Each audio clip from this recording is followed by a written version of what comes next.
संघं शरणं गच्छामि।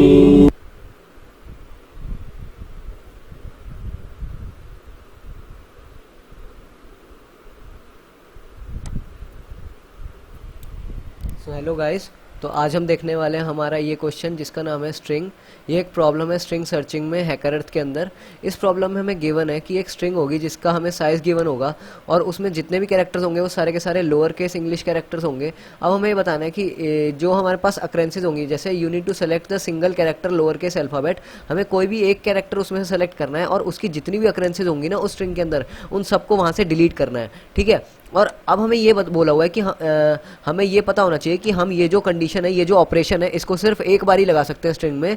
यानी कि हम क्या कर सकते हैं, हम सिर्फ कोई एक कैरेक्टर ही चूज कर सकते हैं जिसकी हम सारी की सारी अकरेंसेज डिलीट कर दें। और हमें बताना है कि what is the minimum possible length of the resultant सब स्ट्रिंग। अब अगर हम कोई एक ऑपरेशन डिलीशन का एक ही बार लगा सकते हैं और हमें ये बताना है कि उसमें डिलीशन करने के बाद जो रिजल्टेंट हमारे पास स्ट्रिंग बचेगी वो मिनिमम पॉसिबल लेंथ की होनी चाहिए। तो अब अगर हमें रिजल्टेंट मिनिमम चाहिए तो हम जो डिलीशन कर रहे हैं वो हमारा मैक्सिमम होना चाहिए, है ना। तो अगर हमें मैक्सिमम डिलीशन करना है तो हम किस कैरेक्टर को चूज करेंगे, जो सबसे ज्यादा बारी अकर होगा, है ना।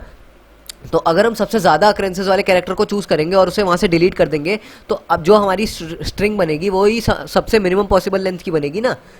तो अब देखते हैं कि हमें जैसे इनपुट में गिवन है कि हमारे पास ना जैसे सारे के सारे 5 कैरेक्टर्स हैं, तो अब हमारे पास यही कैरेक्टर्स ही गिवन है। और अगर हम इसी एक कैरेक्टर में ऑपरेशन लगा दें और इसके सारे अकरेंसेस को डिलीट कर दें तो हमारे पास जो स्ट्रिंग बचेगी वो तो एम्प्टी स्ट्रिंग होगी। तो उस एम्प्टी स्ट्रिंग की लेंथ हमने 0 रिटर्न कर दी।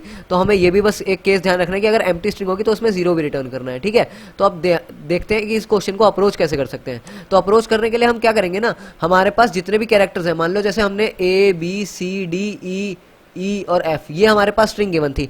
तो हम क्या करेंगे ना, हम एक एरे बना लेंगे। हम बेसिकली क्या करेंगे, हमारे पास जितने भी कैरेक्टर्स हम एनकाउंटर कर रहे हैं ना, हम उसकी एक फ्रीक्वेंसी स्टोर कर लेंगे। ठीक है। हम एक फ्रीक्वेंसी एरे बना लेंगे और उसमें जितने भी हमारे पास कैरेक्टर्स एनकाउंटर हो रहे हैं ना, क्योंकि वो सारे के सारे कौन से होंगे, वो एक लोअर केस अल्फाबेट्स होंगे। तो हम क्या कर सकते हैं, हम उसकी एक रेंज जो है डिफाइन कर सकते हैं कि हमारे जो रेंज होगी वो तो स्मॉल ए से स्मॉल जेड तक ही होगी, है ना। तो अगर हम मान लो जैसे हमने कोई एक कैरेक्टर एनकाउंटर किया B, उसको अगर हम मान लो A से वो डिफरेंस लेते हैं तो हमारे पास अब जो ये वैल्यू आएगी इंटीजर में, तो ये तो इसकी एस्काई वैल्यू होगी ना, यानी कि तो ये तो 1 दे देगी, है ना। क्योंकि A की एस्काई वैल्यू मान लो अगर हमने 97 ले ली और B की 98 ले ली, तो इस केस में तो 1 ही आंसर आया। तो 1 को हम क्या कर सकते हैं, एक इंडेक्स की फॉर्म में स्टोर कर सकते हैं कि 0th इंडेक्स पे जो है हम A की फ्रीक्वेंसी को स्टोर कर रहे हैं, फिर फर्स्ट इंडेक्स पे B की फ्रीक्वेंसी को, ऐसे ही करके हम जो Z इंडेक्स है, मतलब उसमें लास्ट वाले जो हमारे पास एलिमेंट है वो क्या है, वो Z की अकरेंसेस कितनी बार है वो स्टोर कर रहा है। ठीक है। तो हम क्या करेंगे ना, हम ये देख सकते हैं कि जो भी हमारे पास कैरेक्टर एनकाउंटर हो रहे हैं, हम उसको ऐसे डिफरेंस निकाल के उसका इंडेक्स पता कर लें और उस इंडेक्स पे जाके हम एक इंक्रीमेंट कर दें कि हमने इस कैरेक्टर को एनकाउंटर किया है। और ऐसे ही हम पूरी स्ट्रिंग जब तक हम ट्रैवर्स कर रहे हैं तब तक हम करते रहेंगे। ठीक है। तो ये वाली जो अप्रोच है ना, ये सिंपली हमारी जो ऑर्डर ऑफ कॉम्प्लेक्सिटी है इसकी ज़्यादा नहीं है, simply order of log N है। क्योंकि हम क्या कर रहे हैं, एक ही बार तो स्ट्रिंग ट्रैवर्स कर रहे हैं। तो इसकी एक जो कोड है वो भी हम देख लेते हैं, वो भी काफी सिंपल है इस क्वेश्चन का कोड। हमें क्या करना है, सबसे पहले तो जो हमारी लेंथ है उसको इनपुट लेना है। ठीक है। फिर हम अपनी स्ट्रिंग को इनपुट लेंगे, फिर हम वही एक फ्रीक्वेंसी एरे बना लेंगे बेसिकली, जिसमें कि हम काउंट स्टोर करेंगे हर एक फ्रीक्वेंसी की अकरेंसेस का। ठीक है। तो और ये वाला लूप क्या कर रहा है, ये फॉर लूप वही कर रहा है कि ये एक पूरी स्ट्रिंग को ट्रैवर्स कर रहा है और पूरी स्ट्रिंग को ट्रैवर्स करने पे जो भी हमें कैरेक्टर एनकाउंटर हो रहे हैं ना, उसकी वो एक एस्काई वैल्यू निकाल रहा है। बेसिकली एस्काई वैल्यूज का डिफरेंस निकाल रहा है, जो कि हम इंडेक्स की फॉर्म में यूज करेंगे इस काउंट एरे में इंक्रीमेंट करने के लिए उस पोजीशन पे। ठीक है।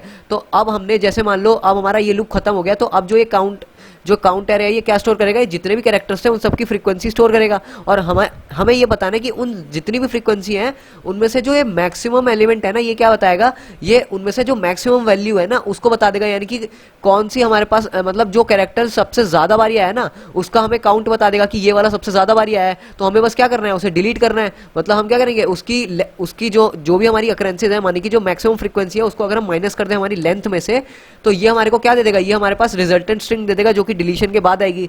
तो बस हमें यही करना था। और अगर मान लो जो मैक्सिमम अकरेंसेज हैं उसको डिलीट कर देंगे लेंथ से, तो हमारे पास जो रिजल्टेंट है जो कि बच जाते हैं हमारे पास, वही हमारा इस केस में आंसर हो जाएगा। तो हम देख सकते हैं कि ये जो है कंप्लीटली एक्सेप्टेड हो रहा है इस क्वेश्चन में। एंड बस हमारे पास इतना सा ही क्वेश्चन के लिए कोड था और यही हमारे पास स्मॉलेस्ट पॉसिबल अप्रोच थी इस क्वेश्चन की। Thank you.